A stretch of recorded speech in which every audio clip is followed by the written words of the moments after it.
Hello and welcome to Lightways at Life Astrologer with me, Anna Isabel, and my guest today is Anne Whitaker. Hello, Anne. Hello, Anna, and hello, everybody. It's lovely to be here. Now, I have been enjoying this beauty. It's Postcards to the Future, your book, and I like the title very, very much, and I thought that might be a good place to start. Okay. So tell us about your thinking when you chose that title. Well, I have to say that it's a combination of my efforts and somebody else's, because my long-term practice supervisor is Juliet Sharman-Burke, the tarot specialist who is the administrator for the Center for Psychological Astrology still. And we were riffing on the whole notion of what we were going to call this book. And I said, well, it feels like I'm throwing postcards. And Juliet said, yes, you're throwing postcards to the future. And we went, great title. So that was it. It just came up really spontaneously in the moment. And the whole idea is that, I mean, I'm really, as you may gather from the subtitle of the book, I'm very mercurial. And the reason why I've written other books, I've written a long research study of the moon's nodes, which I'm hoping to get in paperback very soon with the help of dear Victor Oliver, who is my editor and collaborator on quite a lot of astro things. But I wouldn't have written so much, except I had a great idea for another book and I was starting to make notes on it. And I was doing quite a lot of writing. This is after I had finished writing The Moon's Nodes in Action, and I developed tendonitis in this arm. And it was really sore. And I realized that I had a choice of either continuing. I mean, I'm very stubborn. You may have had a quick look at my horoscope with my 7 fixed plans and discovered I'm rather stubborn. So I thought, okay, and you can either be stubborn about this or you can give in and recognize that if you carry on, you are going to have maybe carpal tunnel and you're not going to write this book. Because even although, as you know, even although you can talk into microphones and you can do all sorts, which I do, you still have to do the editing by hand. There's no way around that. So I sadly concluded that the way forward was to write short pieces. And I started that in 2008 or something, when I decided to leap onto the web. And so what's in the book is a selection from all the stuff I've written for various journals. I've written for the Mountain Astrologer a lot. I've written for Dell Horoscope. I've written for Astro Dienst. I've had an astrological journal column for the last 7 years called Not the Astrology Column. And there's quite a funny story attached to that if you want to ask me at any point. So I've done a lot of writing, and I'm interested in a whole diversity of subjects, as you can tell from the book, because there's 60 essays in there. And although I've grouped them into sections, you know, they really do cover a lot of ground.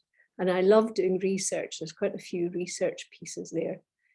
So my student groups over the years have been subjected to my research efforts with due care and attention for their privacy and their vulnerabilities. I mean, I've always been very, very careful about confidentiality. And anything I've written, the people concerned have reread and reread it. And I've even taken it as far as when I knew something was going to be published, I've said, okay, I think you should have another look at this just in case there's anything you might feel sensitive about and take it out. And that's happened. I remember somebody writing about her grandmother who had attempted suicide, and she'd had that in this piece. And on reflection, she said, I really don't think I want to put that out. I said, well, I don't blame you, and I took it out. So, but I love doing research. I love seeing how the symbols actually operate in practice, because that's how we learn our astrology, and that's the way I always taught it. Because I taught my classes, when I taught astrology in Glasgow continuously for over 20 years, before I had to take a long pause when Neptune came my way and pulled me under its waves. But anyway, my method was to give everybody a copy of everybody's chart, including my own, working on the premise that I should not be asking you to expose yourself if I'm not prepared to do the same. but with appropriate caveats and protections and safeguards. And of course, I have all these Leo planets, so I had to make a pact with myself that I would not warble on endlessly about my own chart. The whole thing was about the students and not about me. So I always taught like that, and it created a kind of living research laboratory where you could be, say, talking about the moon in Aquarius, and there was maybe 3 people in the class, and you get different perspectives, but you had to show them how all these different branches were connected to the same core, because I think that's the essence of good astrology teaching. I don't know how to teach any other way. No. I mean, how could we teach astrology any other way than to watch it be alive in the lives of ourselves and our students? It's the way to learn, and it's the reason why I love teaching astrology, is because it's watching something that could be theoretical play out. Yeah. And the thing that I love about it is that it seems to me that, let's call it, the universe is infinitely creative. Oh, absolutely. In Absolutely. the variations on the themes, Oh, yeah. how they manifest in individuals' lives. So it's a beautiful thing. And it's also a beautiful thing when you have students who are looking at their charts and having real eureka moments where they suddenly understand something about themselves, about family members, that they had not understood before. Yes, I call that watching the light bulb go on behind somebody's eyes, because it's a wonderful moment when you see that. Exactly. And so that's the beauty of it. It's the very reason why I keep teaching and imagine not doing it. No, well, I think perhaps, I mean, I've taught people an innumerable variety of things in an innumerable number of adult education contexts, from English to social work to history to astrology. So I can assure you, after 50 odd years of that, you get a bit fed up of the prep, because I was working with a small tutorial group for years. I thought I had packed in teaching astrology when I had my big long Neptune retreat. But then one of my former students came for a reading, and on the way out, she said, by the way, there's a few of us would like a refresher. Do you think you could do it? And I said, no, I'm a bit past it now. And anyway, I've sent all my notes to Yugoslavia. No, I sent them all to Belgrade. That's another story. And she looked at me and said, well, she said, I have all your notes filed in order. So what's your next excuse? So I ended up going back to teach in 2012 after a several years break. And then I put my classes onto Zoom. I put my one class that I'd kept onto Zoom. And then last year I said, okay, guys, I'm out of here. I'm quitting while I'm ahead. You carry on. And they go, how will we manage? And I said, you're doing faculty certificates, you're doing faculty diplomas. Some of you are studying with MISPA. You can do it. Just do it. So there you go. And then I meet them for coffee every so often. And one of them said, Anne, are you missing us? I said, well, I will always miss you as individuals, but I don't miss teaching the class. I've done enough. So I think they were a bit cheesed off with me that I wasn't sitting at home going, oh, I wish I could do my class again. But I think you get to a point where, I mean, I still teach because I mentor people in different places. And I suppose I teach through my writing, because I like hiding behind the sofa. I mean, you probably have noticed I've got all these 12th house planets.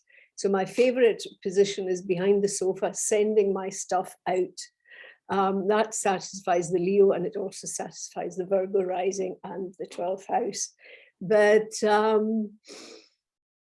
that's the way I like to be. But I will always, for as long as I live and am sentient, I'll always be doing something within the astrological world, which is about offering out from my knowledge of the tradition. Because exactly. I think we have a duty. I mean, this is the Saturnian part of me talking. I think we have a duty to share our tradition as respectfully as we possibly can for the tradition, for ourselves and for our students and for our clients. And that requires a lot of personal work, in my opinion. And that's the key word that you used there, was to share, because that's what I feel. And that's why I said I can't help teaching, because teaching for me is, it's sharing. It's sharing what I'm excited about. It's sharing what I've learned. It's sharing little discoveries, big discoveries. It doesn't matter what it is. I like to do that. And I think that teaching at its best is Absolutely. sharing. Oh, yes. Well, I mean, I know you have a stack of planets in the 9th house, because I was sitting in on Victor's excellent dissection of your Draco chart. So you would have a pile of planets in the 9th house and Jupiter and Leo in the 12th. And I have Jupiter square all that Leo stuff from the 3rd house. So we're both inveterate educators. Yes, I would agree. Yeah.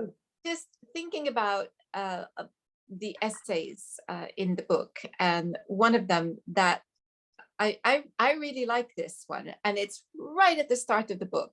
So, a good way to get me going. Ooh, we were talking about the Anaretic degree. Oh, and yes. particularly Pisces being, and I'm just going to let you talk about that, but Okay. I love that idea.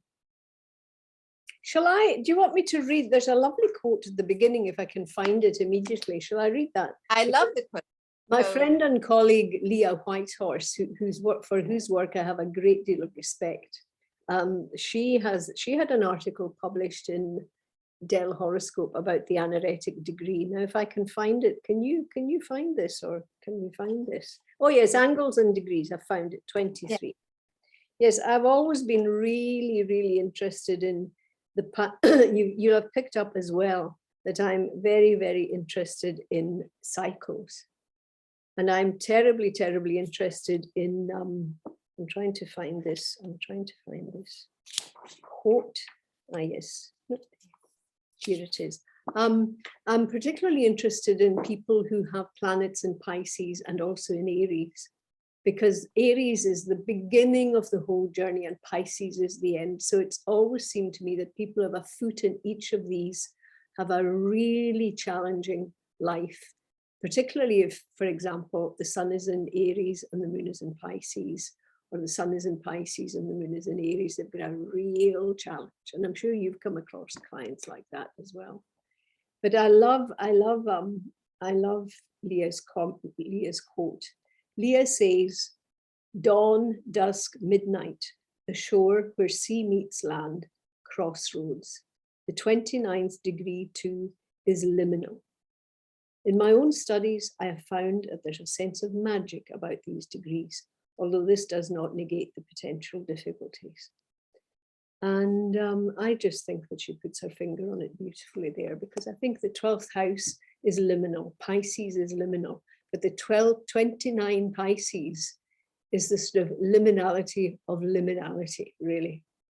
Don't you think? Absolutely. And that's why I really loved it, because I guess in some respects it captured my imagination, but in other respects, it did more than that, because I've really been thinking about the progression of the signs as we begin with the individual and progressively becoming more focused on others and society, and how then we end up with this oneness.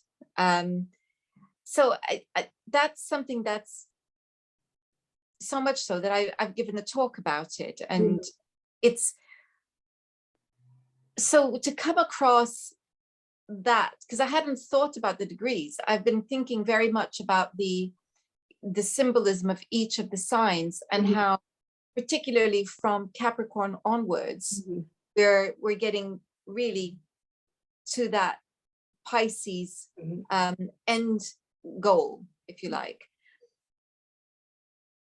But then, of course, the 29th degree, and yes, indeed, it's the beginning right after So it's not just starting another sign, it's the end of the entire cycle. And what Exactly. does that mean?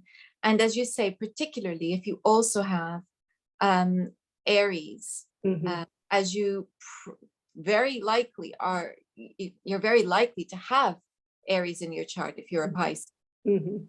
sign next door. So it takes the whole discussion of cusps onto a very new level. Metaphysical, it's almost a metaphysical level. Yeah, Yes. yeah, it does. It does. Because I used to, I mean, one of the images I used to use for teaching the signs was taking the cycle of the zodiac as Aries being the point where settlers set out on a journey towards a new land. And then Taurus is when they land and they realize they have to plant and they have to build homes and they have to settle. And then Gemini is where they start exploring their immediate environment because they've got, you know, it's like Maslow's hierarchy of needs. Once you've settled one need, you can move on to the next one. And then Cancer is where they're beginning to feel a sense of home where they are. And then Leo is, okay, guys, we need to do more than just the practicalities of life. Let's play, let's make pottery, let's dance, let's do all that kind of stuff. And then you move into Leo from Leo to Virgo, and then people get a bit more organized and a bit orderly because they realize they can't just leave their mess about all over the place. They've got to tidy it up and sort it. And somebody has to be the boss and sort of organize the practicalities of life. And that's the first 6. And then you go over the horizon and the 7th house, then the community begins to form relationships because they've been around long enough. And then in the 8th house, you have things like, we've been here for a long time, who owns what? So property, money, and then people begin to die because that's what happens in life. So we have rites of passage. People have sexual relationships and they produce children. And then in the 9th house, some of the community, you would be one of them, I certainly would be as well, go, I'm fed up here. I want to go somewhere else. Let's get in the boat and see what we can find. So it goes right through the whole sequence. But I think when you get to the 12th house, then you've completed the whole journey. There's nowhere else to go. There's nothing else to do. You've done everything that needs to be done. And everything has to dissolve at the end of the cycle, because if you don't have dissolution, you cannot have anything new. You know, listening to you, the question pops into my mind, shouldn't Pisces be the sign of death? Well, it's a sign of ultimate dissolution. Exactly. Yep. And it's just, it's not the first time this has crossed my mind, Mm-hmm. because it is the death of something. Yep. So well, you can see I'm really having to think about this, because on the one hand, Scorpio, I can see completely and utterly Mm-hmm. why it would have that connection. Mm-hmm.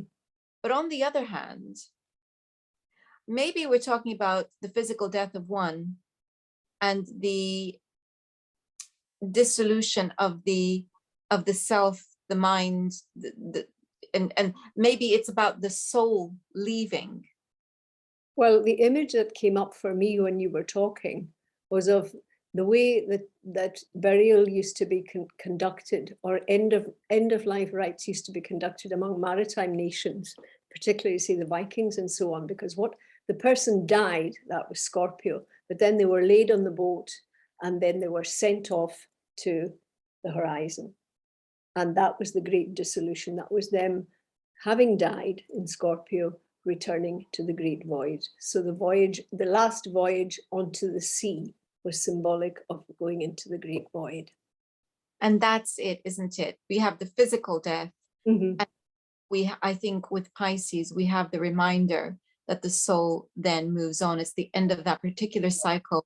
Yeah. And it's now come to that point where it's merging with the source, going back. Yes. The source. Yes. Going back to the beginning, in fact, because yes, and also sailing into mystery, because we do not know. I mean, humanity has tried forever, since the beginning of time, to find out what goes on after death. And we may have beliefs, but we don't actually know what happens. We go into mystery. Yes, we do go into mystery. I mean, we do have quite a lot of near-death experience accounts. Oh, I could tell you a lot of stuff of my own, which is very suggestive that life goes on. And I mean, I'm open-minded about it. But one of the things I used to say to my students was, look, I'll quote you Ernest Hemingway. Ernest Hemingway once said, all writers need a built-in shockproof crap detector. And I really think that people who inhabit our potentially flaky worlds of working with symbols and imagination and so on need to have a pretty well-developed sense of perspective and an open-minded skepticism and an unwillingness to take things on trust just because somebody tells us. I mean, I used to say to my students, now, you may be really fascinated with what I'm telling you, and you might think it's wonderful, but test it out in your own experience, because until you do that, you cannot decide whether you think something is true or not. And I have various, I mean, we don't have time. We could sit forever and talk about this. We don't have time. But the essence of it is that at the end of life, one has to dissolve, and the soul, or whatever you want to call it, has to go into the mists of beyond. Because if you didn't do that, if you believe in reincarnation, you couldn't have another life. So the mists have to gather, and our spirit has to dissolve into the mystery. And there you go. Exactly. And that's, I think, a very lovely way of approaching this, because here we have it. We're back to that idea of the 29th degree. And so there it is. You've gone back to source, ready to come back and start again. Yes. Yeah. And I think that that's a very beautiful, there's so much that I find beautiful about astrology that I think actually in reality, all of it strikes me as completely beautiful. And this is one of those things that captures my imagination,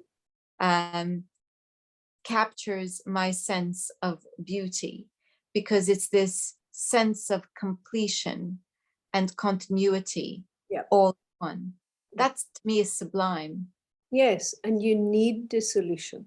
People are afraid, we are afraid of dissolution because we're so invested in our physical being. But everything has to dissolve. You have to let go. I mean, one of the things I find quite powerful and really, to be honest, quite scary about being over 70 now is that I'm very much aware, A, that I have a role to perform as a useful and valuable elder in my various communities. But also, Jung said, a major task of the second half of life is preparing for the end of it. And as you get older, you're slowly going through a process of letting go and slow but inexorable dissolution. Because you can keep yourself as fit as you like, you can eat well, you can have good relationships, but you're still, the body is built to wear out, and we are built to move on. And I think that one of the gifts that astrology can offer you is the gift of recognizing that you need to develop some kind of grace and openness, even although you're afraid. I suppose Scorpio and the 8th house represent the fear of darkness and dissolution. But I think that Pisces and the 12th house is much more about having got to a state of flow and grace and acceptance. The word I was thinking of it as you were speaking was acceptance. Yeah, yeah. And that's hard. And it's accepting the nature of existence. Yes, yes. And not necessarily, it's not rejecting it, it's not fighting it, no, it's denying it, trying to escape it. It's honoring it. It's honoring it and staying with it, even in your fear. And making peace with it as well. Yeah, if you make can. peace with it. Yeah. So we're talking about quite big, deep subjects. Mhm. We're talking about astrology. Mhm. What else are we going to do but talk about deep subjects? And that brings us to the whole question of fate, which I rather like. Comes up in very early in your book. I think maybe the second essay, Mhm.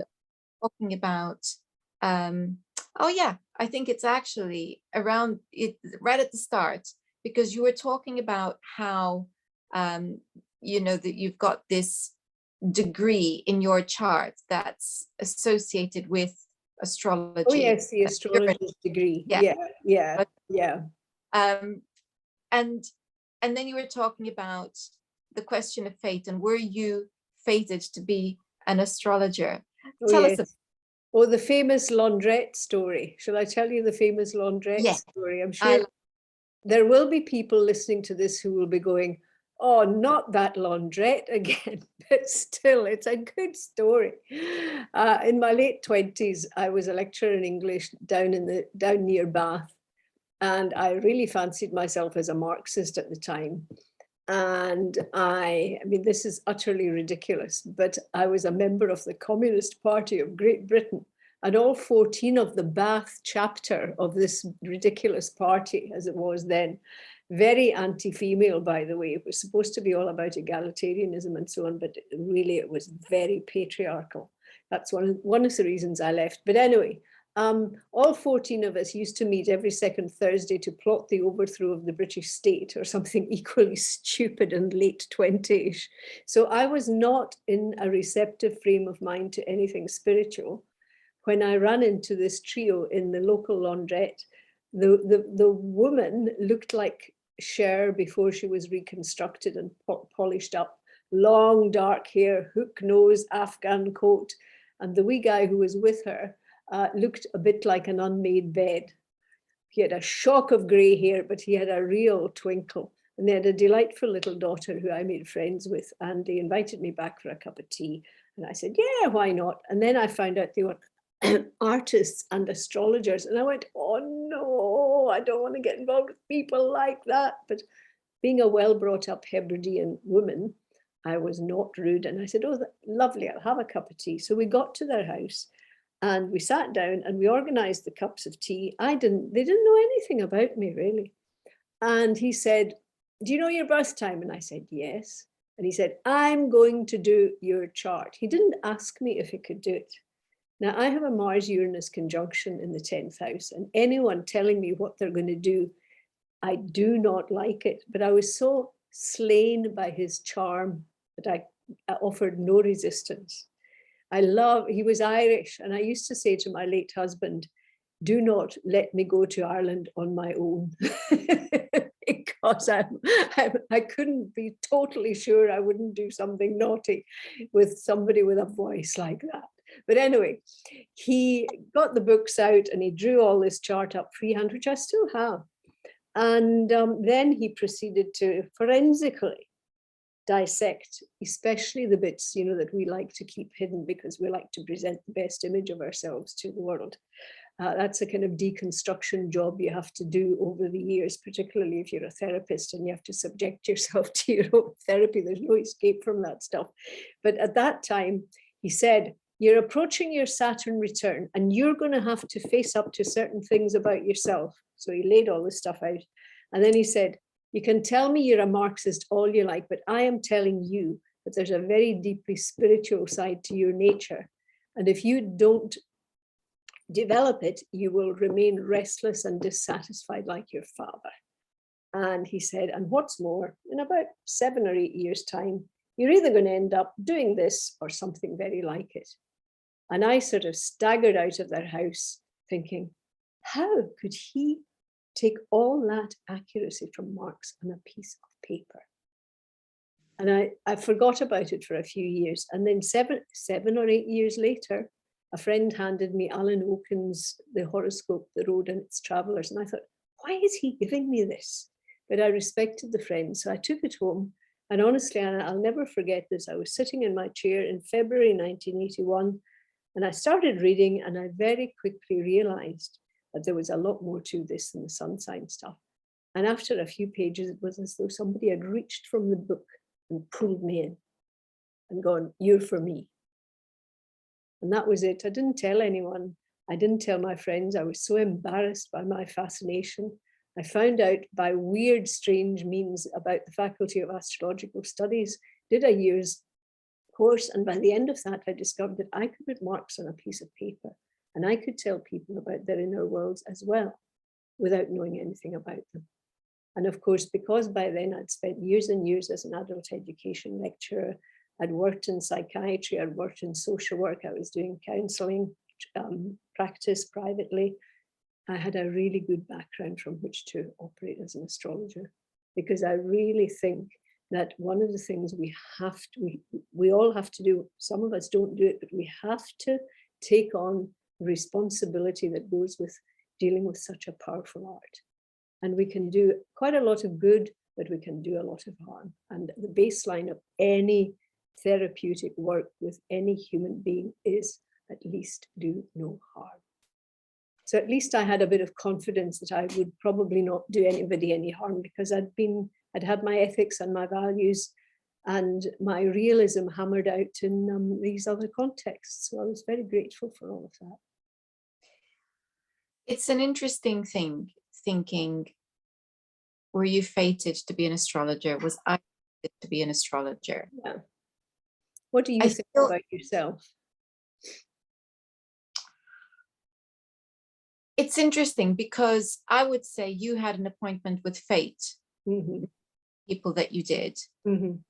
I had an appointment with fate because it was my partner who introduced me to astrology. But we don't have to say yes. I would say that the fate is the opportunity being presented, and it's almost like a challenge that says, you belong here. Do you know you belong here? And then we go away and we say, well, I'm not sure I do. I'm really not. And we do this little tap dance. We go, not sure. And then inevitably, because we do belong here, we find our way to it. So I was in love with astrology the minute I discovered it. In fact, I was in love with astrology before I knew astrology, because my love of mythology, my love of Jungian principles, before I even discovered Jung, it was all there. So discovering Jung was like coming home. And then discovering astrology was like coming home. But I couldn't envisage making it. I could envisage it being a part of my own personal life, Mm-hmm. a core of my own personal life, but I couldn't envisage it becoming the heart of everything that I do professionally. Mm-hmm. Okay. And I think the reason I couldn't envisage that is because I didn't yet know myself well enough. Well, to yes, know. and also it's an evolutionary process. Exactly. And that's what I meant when I say the appointment of fate is there. The appointment with fate is there. The people who say, oh, by the way, this is where you belong. Mm-hmm. They're the ones who show us something of ourselves that we did not know. Mm-hmm. And Yeah. then we go away Mm-hmm. and figure it out for ourselves. Well, So yeah, fate, I don't know. we have a choice, but we don't have a choice because it is who we are. I'm sure you're aware that I've got a very kind of look on my face here as I'm listening, because I respect what you're saying, and I think a lot of what you say. I mean, I think this conversation has to be conducted within a context of we just don't know. Ultimately, we don't know whether we have a choice or whether we don't. We don't know whether we can say yes or no. We actually don't know that. And I mean, your take on it is that we do have a choice. And I have a sort of foot in each camp. Yeah, you see, that's the thing, is that I said that, but then I was following with, what I mean is we think we have a choice. Mhm.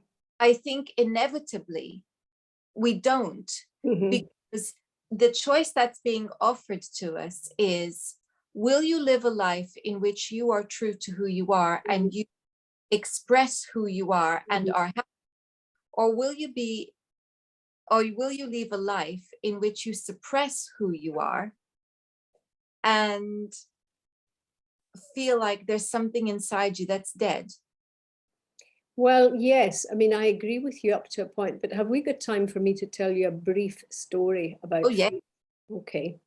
Um, I was born under an exact Saturn-Pluto conjunction at 13 degrees of Leo, conjunct my Mercury, ruling planet, conjunct Venus, Moon, and Sun, square Jupiter. So obviously that cycle is fundamental. It's been fundamental and shaped my whole life.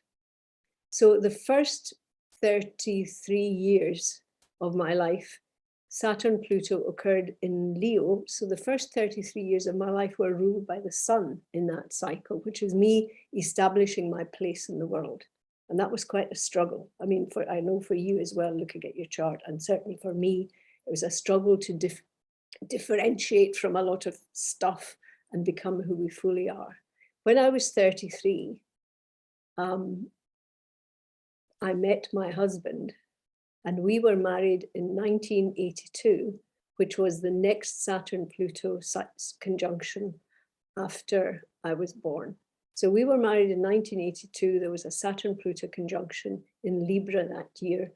So Saturn-Pluto cycle, next one, is ruled by Venus, which describes me becoming a committed, married wife and partner, which was something I really resisted for the whole of the first 33 years of my life.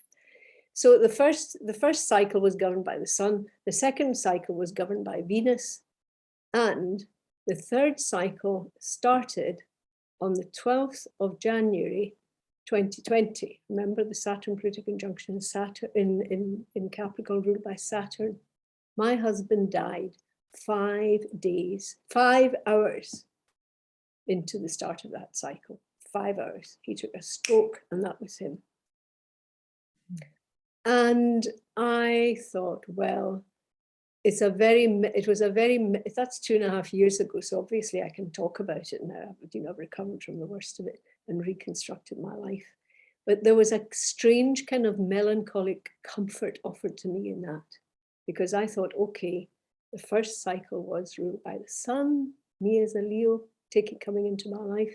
The second cycle was ruled by my relationship with Ian, was connected to my relationship with Ian and my challenge to become a committed person. And the third cycle is ruled by Saturn. I have to go on alone and become, hopefully, a useful elder. But Ian and I were allocated that amount of time and nothing else. Now, you see, that's an example to me of fate where there is no negotiation. And I am with you on being in two minds, because I can argue both cases. Yes, so can I. And within a moment, change. And I guess maybe what I feel is that perhaps we're operating on two different realities simultaneously. Yeah, that's possible, actually. Because I think that there is the plan we are born with, holds in timing. But because we don't remember that plan being created, and for the purpose of personal growth, there must be choice and action. And so I think that's my way of reconciling the two somewhat opposing views that exist within myself. I feel that there is a plan, and within that there are things that we have to choose. Choose that, I think that what we're doing is we are forging the intention of how our soul wishes to grow and progress. another take on that, yes, I take what you're saying. Another take on that comes back to Jung's point. I mean, I've been more influenced by Jung than anyone else. And I also have a long background in loving mythology since I was a kid. So we have quite a lot in common, you and me. But anyway, a major dictum of his was, our great task in this life is to reconcile the opposites. And I think it's entirely possible, from what you've been saying, and also from my stark and really quite brutal example of when the timing of my husband's death, is that I had a choice. When Ian died, I had a choice. The choice was, I either crumble and collapse, or I rebuild my life and carry on and try to be useful within a Saturnian framework. And I chose that path. I could have chosen to crumble and collapse and give up. So I suppose you see inevitability in the way he went, but you also see choice and freedom in how I chose to deal with it. So I think you can see both things operating at the same time. And when you're talking about levels of reality, one of the essays in there, in fact, one of the things, I've had a lifelong love of science. And the fact that scientists are so utterly dismissive, so many of them, of astrology without ever having even considered studying it themselves. I mean, there's an essay in there which really has a good go at the dismissers in a very polite and erudite manner. I don't know if you've got to that yet. Oh, yeah. But so I've been fascinated by quantum physics in as far as I can grasp it, which isn't very far because I'm not very good at maths or number, but I can grasp it metaphorically. And there's a wonderful set of numbers. According to science, we know and can operate within 4% of reality. That's material reality. We know about that. We can measure it through our 5 senses and through the processes of reductionism. 23% around that or above that or whatever is dark matter. We know it's there, but we don't know what it is.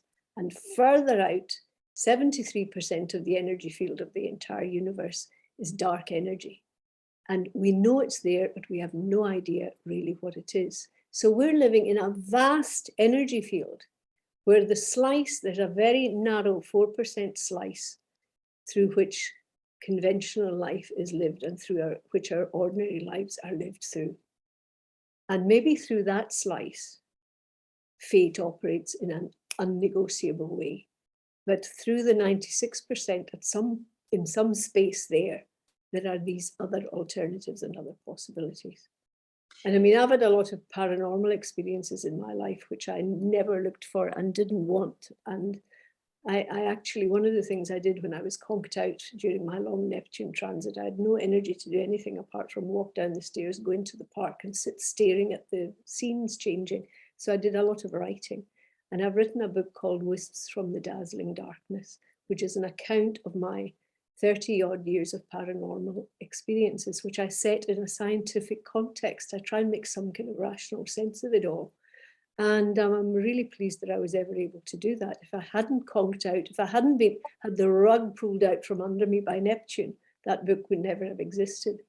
But I take a great deal of comfort from taking the view that we are moving through a vast energy field. And you and I are little discrete, D-I-S-C-R-E-T-E, discrete packets of energy. And when the main field shifts and changes as per the transits, then we shift and change. And there are various options. But the options are, through the 4%, they're very clear options. They're not really negotiable options. But through the other levels and all the other energy fields that are moving and shifting, there are all kinds of choices.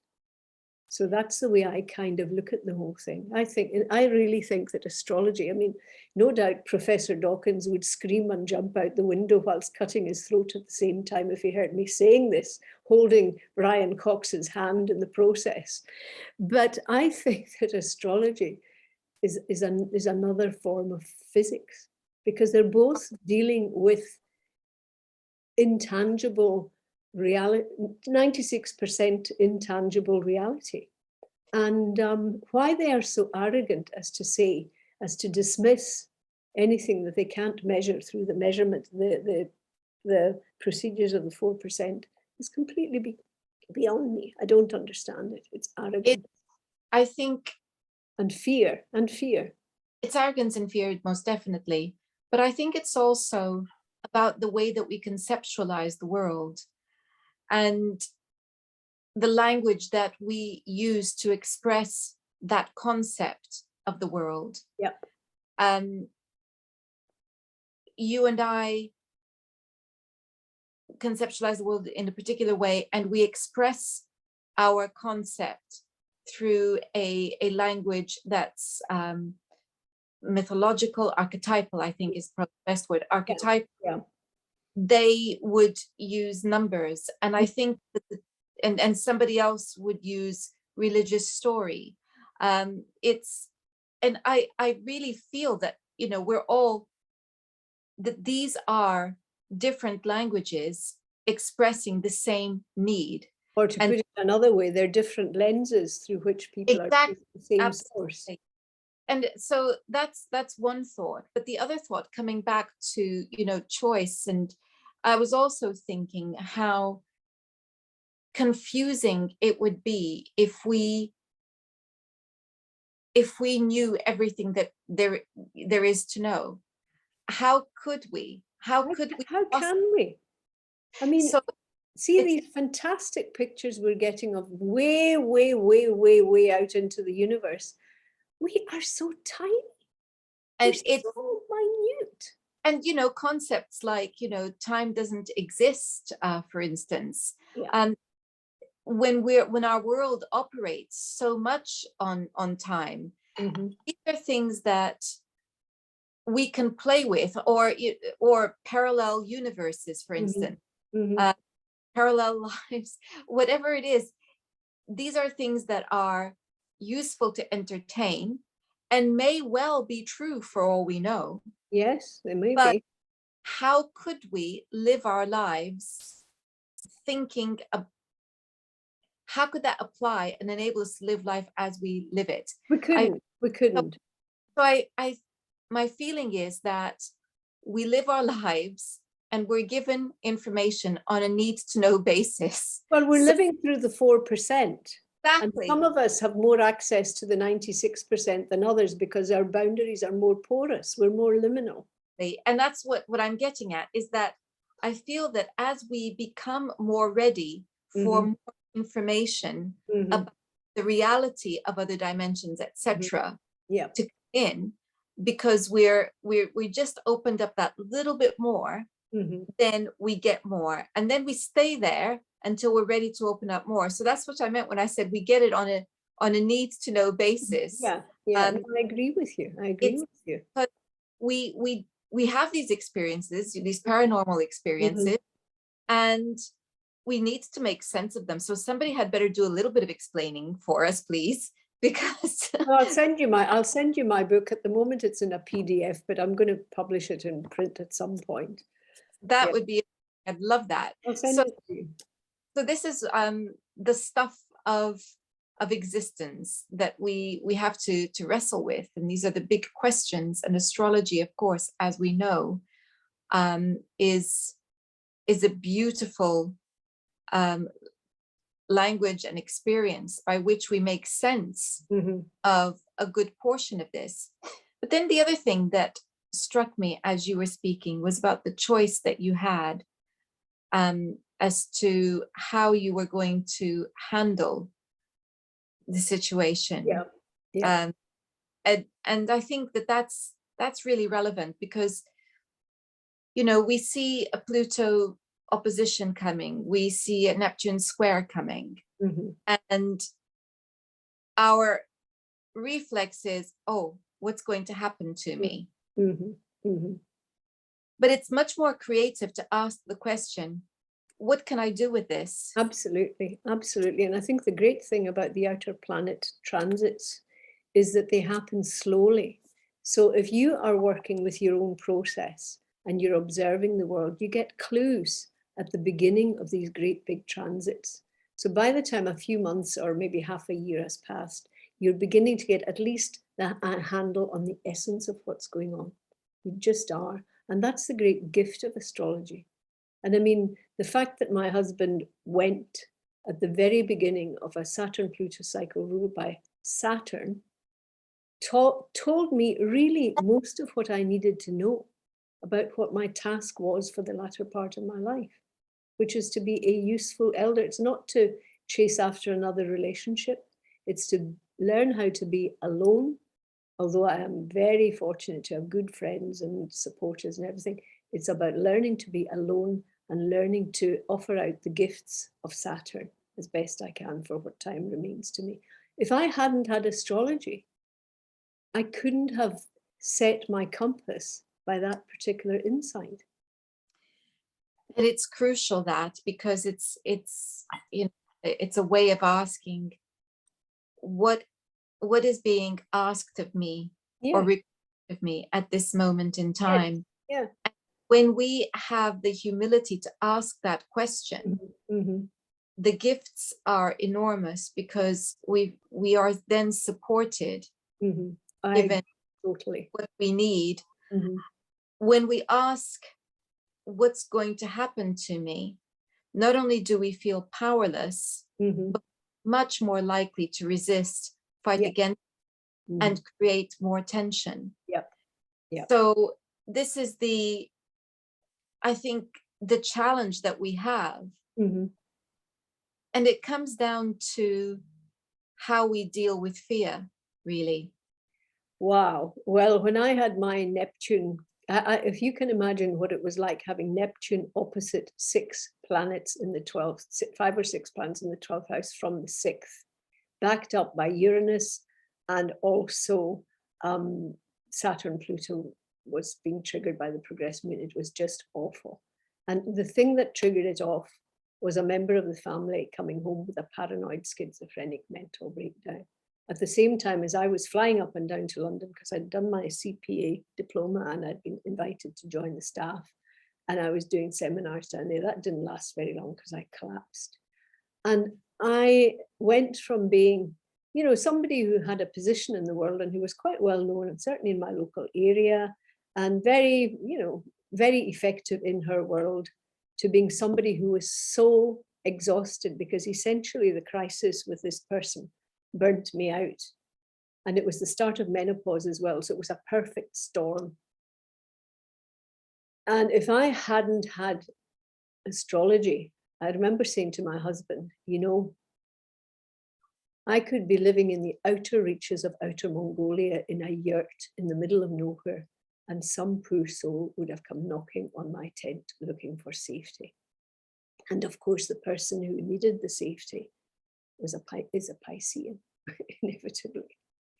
So I remember actually I was so frightened because I'd lost my power, I'd lost my earning power, I couldn't work, I'd lost my place in the world. And of course, you know, for all that Virgo rising in the 12th house has kicked the holy shit out of the arrogance of 6 planets in Leo over a lifetime, there was my wee ego that was going, oh, I'm not anybody anymore. And one of the values of being in that situation was recognizing that, my goodness, the world can actually manage rather well without you. So I've failed to regain the same sense of urgency and importance that I ever had before, because it was completely dissolved out of me. But anyway, coming back to fear, I sat in my meditation space in this room, which is my sacred room, and looked out the window one day, and I held up my hands and I said, help, I can't do this on my own. Yes. Well, the help came to me. It was hard and it was scary, and I would never want to go back through that again. But there were immeasurable gifts given to me through this whole process, which I would never have had if I hadn't faced my fear as well, because the Buddhists were, Pema Chodron and various Buddhist teachers got me through that, because the whole teaching is that you honor your fear and you sit with it, you stay with it. It's interesting because I went through quite a lot of Neptune squares myself. You know what I'm talking about. Yes, because the way my chart is set up, there's a fixed T-square involving the 12th house and Neptune. And I had Neptune go through that. And then when that was finished, for good measure, it carried on squaring all my planets in early Gemini. So from Taurus. So it was all of that. And that exhaustion you're talking about, I can remember lying in bed completely exhausted. This would have been around February time, and wondering whether I'd have the energy in May or April, depending on when they were out, to go and walk in the Bluebell Woods close to the house. Yeah. That's the level of exhaustion. And I is that. And I also remember very vividly in the first Neptune square to have come along saying to my partner, I feel like I'm drowning. And when I said it, I thought, oh, I think I better learn how to swim. And then you were talking about Buddhism. And interestingly, it was somewhere in the middle of the, it seemed like 100th Neptune transits going through. Yes. They don't go through quickly. I was doing, I started doing my first radio, which would have been my first version of Light Waves for My Spirit Radio. Okay. And then that was followed by another one called Mind Matters. And I was sent by one of the publishers a book of Buddhist, written by a Buddhist monk. That was my life raft. And from there, I learned to swim. And then there was someone else, was when I discovered Michael Rhodes and his books, and he was talking about meditating on love and how that was brilliant, because that kind of went, you don't need a boat, but if you just float in this direction, it will be okay. Yes. And and to this day, I look on that time, and actually I'm very grateful for it. Yes, I feel the same, although, to be truthful, if I was given a choice between dying and going through that again, I really would prefer to die. Interesting. Honestly. I can say that with it quite straightforwardly. If I was 25, I wouldn't be saying it, but I'm now in my mid-70s, and I don't want to have to go through that again. No, I can sympathize and understand. Yeah. This is the thing, is that looking at what I've learned since, I'm looking at transits very, very differently from how I looked at it then. And I think the things that happened then may well have still happened, but I don't believe I would have been as exhausted. And I don't believe I would have been as exhausted because part of the exhaustion came from not really having a grasp of what to do. Yes. Yeah. How to make sense of it. Yeah. So I think that is the bit that's changed. And I hope that it stood me in good stead for whatever else life is preparing. Well, I mean, I certainly feel that. I mean, although it was hard, I feel very grateful for that journey, because, and I had all kinds of, I'm not very good at inner imagery. I've got a very good imagination, but guided meditation and stuff was never my thing. But I started having a whole sequence of guiding imageries arising from the unconscious. All I had to do was sit in my meditation space and they would come up spontaneously. And a lot of it was to do with sea voyaging. And surprisingly enough, and it came in stages and themes, and I realized after a while, I've written it all down somewhere, probably never see the light of day. I realized that these sections were guiding me along the way. And it was amazing. It was amazing when I thought some wisdom, some intelligence is showing me where to go and how to do it. And I wish the word awesome hadn't been so degraded, because it was, I'm sure you can empathize with, it was an awesome process, because you're in touch with the spirit of the universe. And I had a real sense, I can't believe I'm talking about this on something that's being recorded, by the way, but it would appear that I am, so I'll go on. I had a real sense of help at some level. One of, there's the 4%, somewhere in the 96%, there were guiding energies that helped me along the way. Now, I speak from a very pragmatic stance. I'm really quite practical. And for most of my life, I didn't believe in angels or anything like that. But I really felt these presences guiding me along the way. And I remember one time, because I'm very skeptical, I remember one of them saying, "How much proof do you need?" That was the point where I gave in and went, okay, I believe this is happening. Yeah, this is so Neptunian. It's the whole notion of faith and that you have to, and that's the thing, isn't it? Because whilst I felt I was drowning, what is it that you're supposed to do if you're drowning? You're not meant to be flailing your arms, and you're meant to float and trust that, and surrender.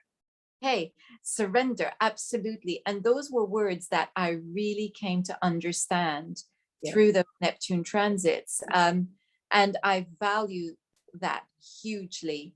And yes, of course, with Neptune, you are going to have glimpses of that enormous realm, or part of the world, universe, whatever you want to call it, which you don't have in everyday life, because this is about transcendence. Have you read the piece? I don't know if you've got to the piece towards the end where it's the section is called "Where I Live Behind the Sofa," and one of the essays is it's an essay that was published in the Mountain Astrologer a few years ago, and it's called "Contemplating the 12th House, an Optimist's Take on Self-Undoing." Now, I have two essays about the 12th house in there, and they're separated by 19 years. Now, I have the North Node exactly conjunct my midheaven. So that 19-year nodal cycle has run in various variations throughout my entire life. And the first one was written, and then 19 years later, after I'd emerged from this long process that we've been sharing our experiences of, I was able to write again, but it really felt like it was coming from a different place, and from a place of very deep acceptance. And I think if we can go through these processes and come out not only intact but deepened, then it makes us very valuable and helpful to the people who come our way, because we have been to the depths and we've come out, and we can see what the riches are that you can find there, and then you can offer a little chip of that to whatever client it is that comes your way. And so, speaking of riches, of course, these riches, many of them can be found in this wonderful book, Postcard to the Future. So I want to say thank you, Anne, for the book, for all the wonderful musings, and of course, for this wonderful conversation. I never know where things are going to go, and I really enjoy where this one went. I can't believe some of the things I've talked about. So there's something about the fact that your Neptune is on my IC that has brought forth stuff from me that I don't usually expose to public light. So I'm not sure how I feel about that, but I think I basically feel okay about it. So thank you for being my spiritual blotting paper to suck all that out of me. Well, it's an absolute honor to have encouraged you to do that, and that makes us all the richer for having had you share that.